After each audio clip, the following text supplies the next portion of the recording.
The sensor array of station Kepler 440 recorded something that no one in the Galactic Council had expected to witness in their lifetimes. At precisely 1432 Standard Time, Earth, the small, blue planet that had been broadcasting warnings to the Milky Way for the past 50 years, simply vanished. Not destroyed. Not moved. Gone, as if it had never existed at all. The Quirilian commander stared at the empty void where humanity's homeworld should have been, and a single thought crystallized in his mind: they had made a terrible mistake. The warnings they had ignored, the pleas they had dismissed as primitive noise from a developing species, those warnings had not been about Earth's weakness. They had been about its strength. And, now, with the planet gone and a message left behind in the cosmic void, the entire galaxy would finally understand what humanity had been trying to tell them all along. The human delegation had always been strange by galactic standards. Commander Sarah Chen remembered the first time the United Earth government had sent representatives to the Intergalactic Council chambers on Tribunal Station. That was 47 years ago now, and the Zinthari diplomat had actually laughed at humanity's request for an official seat at the council table. The galaxy had more advanced civilizations, more powerful military forces, more ancient knowledge. What could a species that had only recently discovered nuclear fusion possibly contribute to galactic affairs? Sarah had watched from the observation deck as her ancestor, Director James Morrison, had presented humanity's case. He was a calm man, with the bearing of someone who had negotiated between nations on Earth. He had spoken with clarity, without aggression, but also without apology. His words had been recorded in the council archives, but few had truly listened. Now, in the present moment, Sarah stood in the ruins of what used to be the central communication hub of Earth. The structure had been devastated by something, though not by conventional weapons. The walls bore the marks of an extraction process, one so precise and controlled that it looked almost surgical. Entire sections of technology had been removed intact. Entire databases had been carefully extracted. The planet itself had been preserved. That was what made it so disturbing. Every city remained intact. Every monument stood undamaged. But something fundamental was missing. The gravitational signature was wrong. The magnetic field fluctuated strangely. And the population, all 8 billion people, had simply ceased to exist in any measurable way. Beside Sarah, the xenomorphologist Krell 44 ran his 3-fingered hands across a console that should have been destroyed. "This is impossible," the Valerian scientist whispered. "No civilization currently in this galaxy possesses the technology to perform an extraction of this magnitude without leaving visible scars. And, to remove all the inhabitants simultaneously, without any energy signature we could detect, it defies everything we understand about mass transfer technology." Sarah's heart felt like it was made of lead. She had been 14 years old when her great-great-grandfather had stood before that council and made humanity's plea. She had watched the recording thousands of times. The words had haunted her, especially in recent years, as fewer and fewer council members bothered to attend the annual human addresses. The message had always been the same: we are not asking for help. We are asking for you to prepare. There is something coming, something beyond the current reach of our technology, but something real nonetheless. We have detected the signs in the void beyond your current sensor range. Our species may be young, but we are not blind. The warnings we bring are earned through our own observations and our own fear. We ask that you listen, not for our sake, but for the survival of every civilization in this galaxy. For 47 years, humanity had repeated that warning. And, for 47 years, the Galactic Council had grown increasingly dismissive. Why would they listen to the cries of an infant species? Earth had no advanced weaponry, no ancient technology, no political leverage. The warnings were treated as the panicked fantasies of an immature civilization desperate for attention. Now, as Sarah stood on the empty streets of her homeworld, she finally understood her ancestors' words with perfect clarity. Humanity had not been warning the galaxy about an external threat. They had been warning about something far more complex and far more terrifying. The data cores that Sarah's team had recovered contained files that the Galactic Council did not even know existed. These files had been hidden by the United Earth government decades ago, stored in quantum encrypted chambers that would only open when specific conditions were met.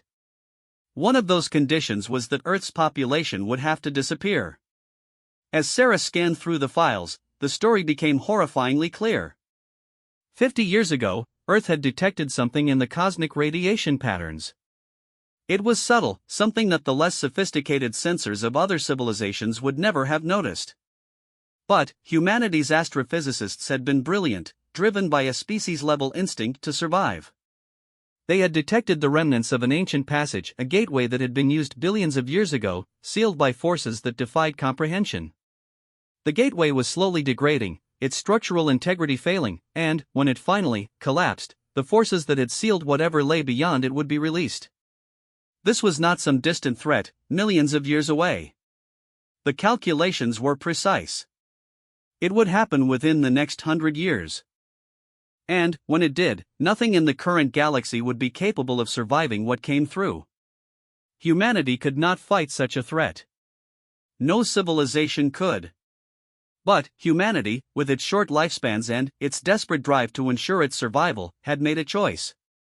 They had begun in secret. They had worked for decades. They had built something that no other species in the galaxy knew existed. Sarah looked up from the data cores, her eyes wide with the realization of what her species had accomplished. Around her, the ruins of Earth's cities seemed to pulse with a strange significance. Every building, every monument, every carefully preserved street, they were all part of something larger. A message written in the physical structure of the planet itself.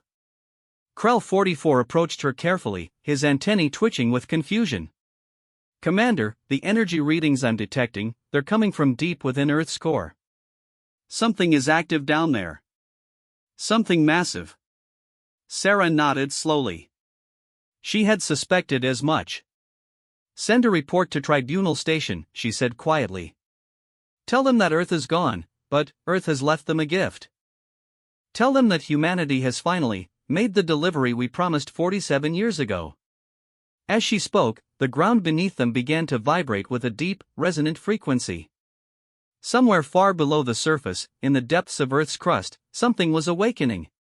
The true reason Earth had disappeared was not because the planet had been destroyed or removed. It was because Earth had never been just a planet at all. It had been a weapon. No more than that. It had been a shield.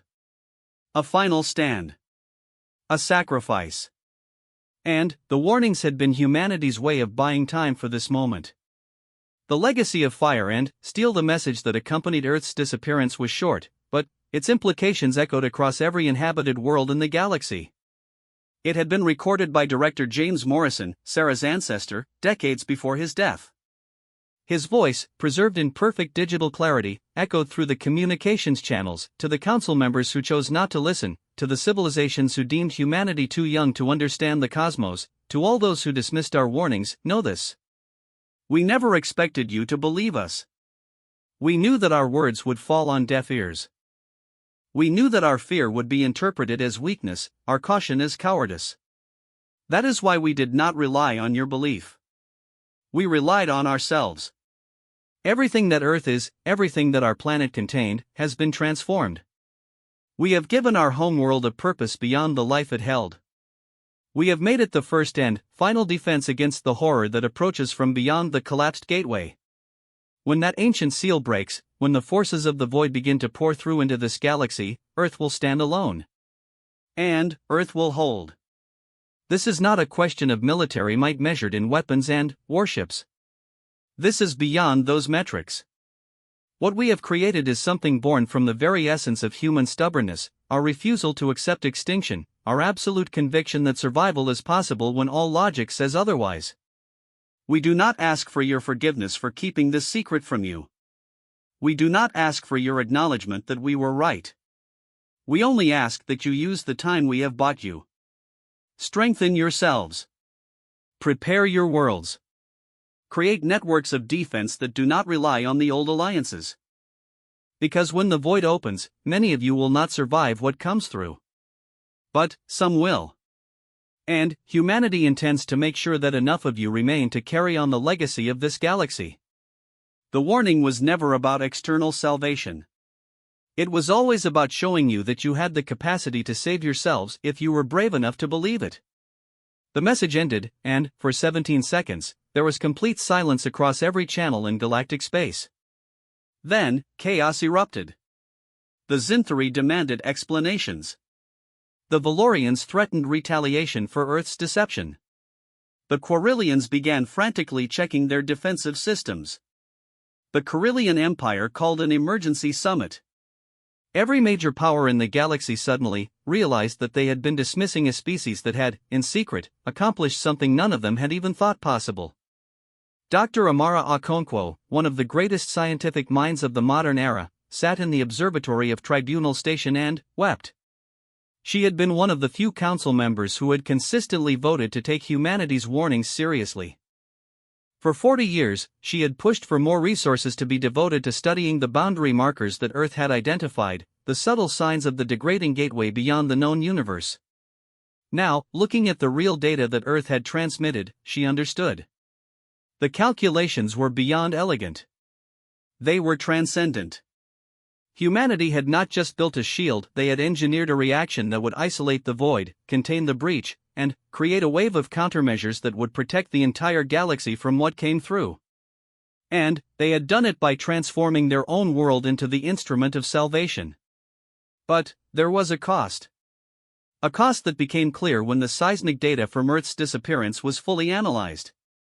At the moment of transformation, every human being on the planet had been transferred into quantum storage, not death, but not life as anyone understood it. 8 billion people, suspended in a state of potential existence, incorporated directly into the shield itself. They had become the power source, the will, the stubborn refusal to accept the void's supremacy. When the gateway fully collapsed and the forces of the void began their assault, every human consciousness would feel it. For however long the shield held, whether it was hours or years or centuries, humanity would be locked in the most fundamental struggle for survival ever conceived. They would not fight with weapons. They would fight with the sheer force of their existence, amplified across their entire species, their entire world, their entire civilization. It was a sacrifice without parallel in galactic history. And it meant that humanity would never return home. The revelation shattered something fundamental in galactic politics. The young species that had been dismissed and patronized had not been asking for help because they were weak.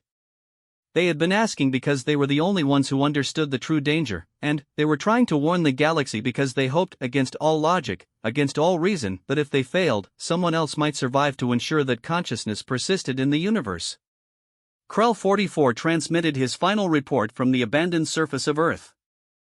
The Valerian scientist's voice was hollow with awe. The planet's structure has been completely reconfigured at the molecular level. What we are looking at is not architecture or engineering in any conventional sense. This is biology at a scale we have never conceived of. Earth itself has been transformed into a living organism, a single, unified consciousness constructed from the consciousness of all its inhabitants. The neural pathways alone would require processing power equivalent to 1,000 space stations. The energy reserves, they are effectively infinite, drawn from the planet's core, amplified through structures we cannot yet identify. And it is aware. The structure is aware. It knows we are here. It is communicating. Sarah looked up at the sky of her extinct world. For a moment, she swore she could feel something, a vast presence, gentle but immeasurably powerful, acknowledging her presence on its surface. She understood then what the science could not measure. Every human being who had been incorporated into Earth's transformation was still there. Diminished but present. Unified in purpose but not erased in identity. Her great-great-grandfather James Morrison, and billions of others like him, had become the first true defense of the galaxy. They would stand at the gate between worlds and say, no further. Not on our watch. Not while we exist. The warning had never been about salvation from outside. It had always been about humanity's capacity to become something greater than themselves, to make a choice that transcended individual survival in service of collective persistence. And now the galaxy finally understood. The void was coming. The gateway would open. But humanity had drawn a line in the cosmic sand, and they would hold it with everything they were. The question was no longer whether any species could stop the darkness. The question was how long humanity would be able to hold out, and whether their sacrifice would buy enough time for the rest of the galaxy to find their own strength in the coming darkness. The void breaks through 73 days after Earth's disappearance. The first signal came through the degrading gateway. It was not an attack. Not yet. It was a sound, a vibration at a frequency that no biological entity in the galaxy had ever detected before. It traveled faster than light, bending spacetime itself to propagate, and it carried something that could only be described as curiosity. The sound was a question. In the abstract mathematics of quantum cosmology, it asked, "What stands in my way?" And, from the transformed surface of Earth, the answer came back in a way that reverberated through every star system in the galaxy. It was not words. It was presence. It was the collective will of 8 billion human beings, their consciousness amplified across an entire planet, saying simply, "We do." The Quirilian commander monitoring the event from Tribunal Station's observation deck recorded the moment with trembling hands. "The gateway is collapsing," he reported, his voice shaking. "The structural integrity is failing at a rate far exceeding our predictions. Whatever is applying pressure from the other side, it is immense beyond comprehension. The initial wave of force is equivalent to supernovas occurring simultaneously across an area of space spanning several light-years. And, then, the first pulse hit Earth. The planet convulsed, its surface rippling like water struck by a stone the size of a moon. But, it held. The shield held. Humanity held. Sarah Chen, standing at the edge of what had once been the Pacific Ocean, felt the impact in her bones despite the protective suit surrounding her. She was crying not from fear, though there was that, but from the overwhelming sense of connection to something infinitely vast and infinitely fierce. For a moment, just a fraction of a second, she could feel what her species had become. She could sense the determination of billions of minds, merged into one unified consciousness, pushing back against the darkness. It was beautiful. It was terrible. It was the most human thing that had ever been achieved. The assault did not stop. Hour after hour, day after day, the forces of the void pressed against Earth's defensive shield. The gateway continued to degrade, and, with each moment it broke down further, more and more of the void's presence began to slip through into the known galaxy. But, each time, Earth held. Each time, the shield adapted. Each time, humanity pushed back. The transformation was not instantaneous for the rest of the galaxy. Different worlds, different civilizations, they all experienced their own awakenings. The first to respond were those who had believed in Earth's warnings. Dr. Amara Okonkwo led the Xenomorphian efforts to create secondary barriers, utilizing technology that had been shared by humanity decades ago in carefully hidden transmissions. The Quirilian Empire began to fortify their core systems. Even the skeptical Zinthari recognized the necessity of preparation and mobilized their considerable resources. But the greatest revelation came from the Valorians. When Krell 44 analyzed the complete data packages that Earth had left behind, he discovered something shocking. Humanity had not developed its defense system in isolation. For 30 years, they had been in secret contact with other advanced civilizations. Scattered throughout the galaxy were hidden installations, carefully constructed by representatives from 7 different species, all working together toward a single goal, ensuring that the universe itself would survive the void. The message that Krell 44 transmitted to every corner of the galaxy was simple but profound: humanity was never asking us to save them. They were showing us that we were capable of saving ourselves. And, in their sacrifice, they have demonstrated what true solidarity means. We are not separate civilizations anymore. We are one galaxy, united against the night. 97 days after Earth's disappearance, the first catastrophic failure occurred. One of the void's manifestations managed to penetrate the outer layers of Earth's shield, and, for 12 terrifying minutes, it seemed as though everything might fail. The planet's surface split open, revealing the impossible architecture beneath. Structures of light and pure mathematics, crystallized consciousness made manifest in physical form. And, from those structures, humanity fought back not with weapons, but with resolve. Sarah, watching from a platform overlooking the breach, understood the cost. Each moment of contact with the void consumed part of Earth's population, not death, but transformation into pure energy that fueled the barrier. Millions of souls, their individual consciousness merging into the collective, feeding the shield. It was a gradual extinction, a slow elimination of individuality in service of survival for the whole. And humanity accepted it. Not with resignation, but with purpose. Because in the quantum consciousness that was no longer Earth but had become something greater, the humans understood that they were saving more than just their galaxy. They were preserving the very possibility of existence itself.